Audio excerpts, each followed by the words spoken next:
मेरा नाम अभय है। मैं राजस्थान में अपनी मम्मी के साथ रहता हूँ। मेरे पापा का चेहरा मुझे याद भी नहीं है, क्योंकि जब मैं 6 महीने का था तभी मेरे पापा देश की सेवा करते हुए शहीद हो गए। वह एक फौजी थे। मेरी मम्मी ने मुझे पाल पोस कर बड़ा किया। उन्होंने मुझे कभी भी पापा की कमी महसूस नहीं होने दी और मुझे एक नेक और काबिल इंसान बनाया। मैं एक मल्टीनेशनल कंपनी में नौकरी करता था, लेकिन आज मेरी माँ और मेरी जॉब, मेरी पत्नी, सब कुछ मुझसे छिन गई है, और वो भी एक शक की वजह से। कहते हैं कि शक का कोई इलाज नहीं होता है। वाकई इस शक का कोई इलाज नहीं है, और इस शक की वजह से लाखों करोड़ों जिंदगियां तबाह हो जाती है और लोग अपनों को खो देते हैं। मेरे साथ भी कुछ ऐसा ही हुआ। मैं अब अकेला रह गया और आज मैं जेल की सलाखों के पीछे बैठा हूँ।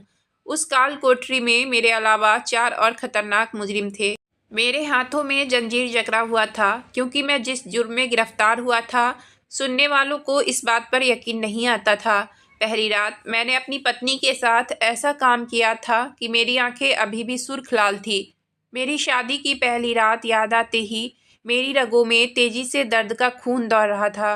दुल्हन के जोड़े में मेरी पत्नी बेहद खूबसूरत लग रही थी। उसे देखकर मैं अपना कंट्रोल खो दिया और मैंने बड़ी बेदर्दी से उसके सर से दुपट्टा खींचकर उतारा, और जब अपना असली रूप उसे दिखाया तो वह दर्द से तिलमिला उठी थी। मुझे हैरानी से देखने लगी। मैंने कहा, क्या हुआ? अभी तो मैंने अपनी मोहब्बत की शुरुआत भी नहीं की और तुम चिल्ला रही हो। अभी तो मेरा जुनून और वहसीपन पूरी रात तुम्हें बर्दाश्त करना पड़ेगा। फिर क्या करोगी? मेरी बात पर वह हैरानी से भूत बनी मुझे देख रही थी। जब मैं उसकी तरफ कदम बढ़ाया, मैं जेल में इन्हीं ख्यालों में डूबा था कि मैं बुरी तरह से चौंक उठा था जब इंस्पेक्टर ने डंडा जेल के दरवाजे पर मारा था। शायद मेरा ध्यान अपनी तरफ करवाना चाहता था। मैंने हैरानी से उसकी तरफ देखा। वह कहने लगा, रुक जाओ, आज मैं तुम्हें तुम्हारी औकात दिखाता हूँ। ये कहते हुए उसने जेल का दरवाज़ा खोलना शुरू किया। दरवाज़ा खोलते ही वह मेरे पास आया और कहने लगा, आज तो तुझे सच बताना ही पड़ेगा कि अपनी पत्नी के साथ ऐसा क्या किया था सुहागरात की रात को कि वह मर गई। नहीं तो तुम्हारी खैर नहीं। आज मैं तुझे इतना मारूंगा कि तुम्हारी चीखें पूरे जेल की कैदी तो सुनेंगे ही, साथ साथ आसपास के जितने भी इलाके हैं वहाँ के लोग भी सुनेंगे। चल बाहर निकल। उसकी आंखें गुस्से से एकदम लाल थी, जैसे कि अंगारे बरस रही हो। वह दिखने में हट्टा कट्टा था, लेकिन मुझे उसे देखकर और ना ही उसकी बातों से थोड़ा सा भी डर लगा, क्योंकि मैंने जो गलत काम किया था मेरी सजा तो होनी ही थी, और मैंने अपने मन को भी समझा लिया था। और दूसरी बात, अब मैं जेल से निकलना भी नहीं चाहता था, क्योंकि अब मेरा इस दुनिया में था ही कौन। मैंने सब कुछ तो खो दिया था। इंस्पेक्टर ने मुझे घसीटते हुए एक काल कोठरी में ले गया और वहां का दरवाज़ा खोलकर मुझे अंदर धकेल दिया। मैं बुरी तरह से मुंह के बल जाकर गिरा था। मेरे हाथ अभी भी जंजीरों से जकड़े हुए थे। उसने एक पुलिस को जेल के अंदर भेजा और खुद भी अंदर आ गया। मुझसे कहने लगा, देखो, मैं तुझे आखिरी मौका दे रहा हूँ कि मुझे सच सच बता दो कि तूने ऐसा भी अपनी पत्नी के साथ क्या किया था कि वह शादी की पहली रात में ही मर गई, और जिस तरीके से तूने उसे मारा है वो एक दरिंदा हवस की पुजारी ही कर सकता है। ये कहकर वह फिर से कहने लगा, बोल, तूने कैसे मारा अपनी पत्नी को और क्यों मारा? मैंने उसे कोई जवाब नहीं दिया। वह पुलिस से फिर कहने लगा कि ये दरिंदा ऐसे नहीं मानेगा, इसे इतना तड़पाओ कि ये अपना मुंह खोल दे। ये कहते हुए वह इंस्पेक्टर काल कोठरी से बाहर निकल गया और उस पुलिस वाले ने मेरे ऊपर डंडा बरसाना शुरू कर दिया। मुझे उसने इतना मारा कि मैंने जो जेल की ड्रेस पहनी हुई थी, सफ़ेद शर्ट और पैंट, वो फट गए। लेकिन कुछ बोलना तो दूर, मैंने अपने मुंह से उफ तक नहीं किया।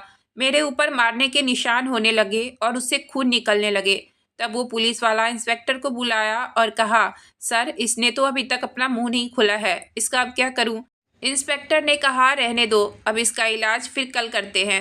उसने मुझे बालों से पकड़ते हुए उठाया और कहा, तो जैसे दरिंदे का यही हाल होना चाहिए, बल्कि मैं तो कहता हूँ इससे भी बुरा हाल। मैंने अपनी नज़रें नीचे कर ली थी। मुझ में खड़े होने की हिम्मत भी नहीं बची थी। फिर भी उसने मेरे हाथ में बंधे हुए जंजीरों से पकड़कर मुझे मेरे जेल में ले जाकर धक्का दे दिया। अगर वहाँ बैठा कैदी मुझे नहीं पकड़ता तो मैं औंधे मुंह जमीन पर गिरता। उस कैदी में से एक ने मुझसे पूछा, भाई, तू पुलिस को बता क्यों नहीं देता कि तूने उस लड़की के साथ क्या किया? मैंने रोते हुए बस उसे इतना ही कहा कि मैं उस पल को दोबारा याद नहीं करना चाहता हूँ। दूसरे दिन इंस्पेक्टर फिर मेरे पास आया और कहने लगा, तुम्हारी पत्नी की पोस्टमार्टम रिपोर्ट आ गई है, चल तू मेरे साथ। आज वो मुझे काल कोठरी में ले जाने के बजाय अपने ऑफिस में ले गया और प्यार से मेरे सर पर हाथ फेरा और कहने लगा, बता तूने ऐसा फैसला क्यों लिया। मैं हैरान होकर उसे देखने लगा और कहने लगा, सर मुझे अपनी सफाई में कुछ नहीं बोलना है। मुझे जो भी सज़ा मिलेगी वो मुझे मंजूर होगी। उसने कहा, तू पहला ऐसा मुजरिम है जो अपने बचाव में सफाई नहीं देना चाहता है। कोई तो ऐसी बात है जो मुझे नहीं बता रहा है। मुझे बता, मैं हमेशा सच का साथ देता हूँ। उसने मुझे पीने के लिए जूस दिया जिसे मैं पीने से मना कर दिया और बहुत देर तक रोया। इंस्पेक्टर ने कहा, ठीक है तू रो ले, जितना रोएगा उतना तेरे लिए अच्छा है। पहले तू अपने मन को हल्का कर ले। बहुत रोने के बाद जब मैं थोड़ा शांत हुआ तो बताना शुरू किया। हुआ ये था कि मैं अपनी माँ के साथ बहुत अच्छी ज़िंदगी बिता रहा था। एक दिन मेरी माँ छत पर कपड़े फैलाने गई थी, तभी दरवाजे पर दस्तक हुई। मैं उठकर गेट खोला तो सामने मेरी माँ की सहेली अपनी बेटी के साथ मेरे घर आई। मैंने उन लोगों को बैठने के लिए कहा और माँ को आवाज़ दी। माँ जल्दी से उतरकर नीचे आई। मैंने देखा कि आंटी की बेटी की नज़र मुझ पर ही थी। उस लड़की का नाम मेघना था। मेघना वाकई बहुत सुंदर थी। खैर मैं तो कमरे में चला गया। मैं नहीं जानता हूँ कि माँ और आंटी के बीच क्या बात हुई थी, लेकिन थोड़ी देर बाद माँ ने मुझे आवाज़ दी, बेटा इधर आओ। मैं अपने कमरे से निकलकर बाहर गया और माँ से पूछा, क्या हुआ माँ। माँ ने मुझसे कहा, बेटा मुझे बहू के रूप में मेघना बहुत अच्छी लगती है। मेघना को भी तुम बहुत अच्छे लगे। तुम बताओ तुम्हें मेघना कैसी लगी। मैंने कहा, माँ आपको अच्छी लगती है तो मुझे भी अच्छी लगती है। मेघना की माँ अपने पर्स से एक खूबसूरत डायमंड की रिंग निकाली और मेघना के हाथ में देकर उससे बोली, ये अभय को पहना दो। मेरी माँ बोली, रुको मैं भी अपनी तरफ से बहू के लिए रिंग लेकर आती हूँ, दोनों एक साथ पहनाएंगे। थोड़ी देर बाद माँ रिंग लेकर आ जाती है। मैं और मेघना एक दूसरे को रिंग पहना देते हैं। 10 दिन बाद ही शादी की तारीख रख दी जाती है। मेरी और मेघना की शादी बहुत ही धूमधाम से हो जाती है। मेघना बहुत ही अच्छी लड़की थी। वो बहू और पत्नी का कर्तव्य बहुत अच्छे से निभाती थी। मेरी ज़िंदगी बहुत ही चैन सुकून से गुजर रही थी। एक दिन मेघना की दोस्त आई और मेघना से कहने लगी, मेघना इतने बड़े अनजान शहर में मेरा कोई नहीं है और मेरी जॉब इस शहर में लगी है, क्या मैं तुम्हारे यहाँ रह सकती हूँ।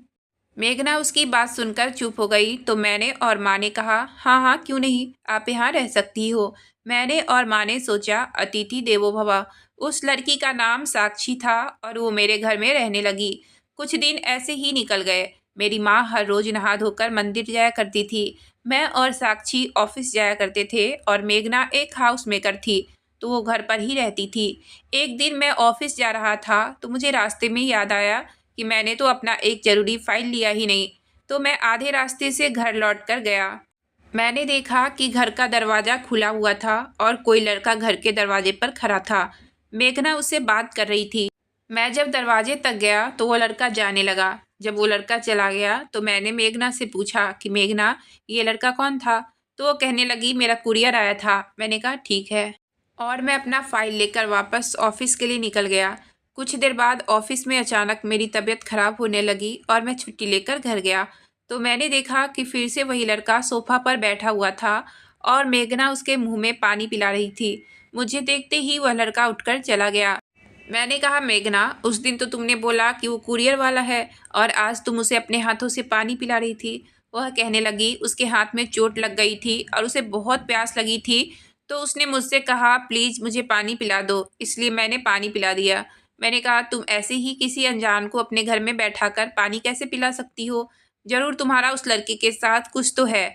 इस बात पर मेरे और मेघना के बीच में बहुत लड़ाई हुई और बात मारपीट पर आ गई। माँ उस समय मंदिर में ही थी। मैंने मेघना को धक्का देकर घर से बाहर निकाल दिया।